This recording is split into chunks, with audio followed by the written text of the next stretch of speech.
At a workshop for students, a motivational speaker begins his speech by showing a $20 note. He asks, "Who wants this $20 note?" On seeing everyone raise their hands, the speaker crushes the note.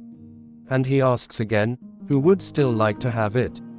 Once again, everyone in the hall raises their hands. Eventually, the speaker throws the $20 note on the floor and stamps on it with his shoes. He picks it up and asks again if anyone wants it now. All the hands go up.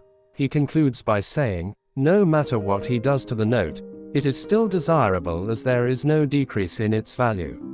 Moral of the story: no matter how difficult life circumstances get, we should never lose our self-confidence.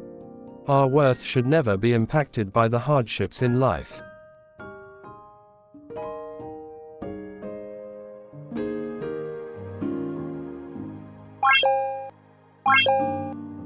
Wow.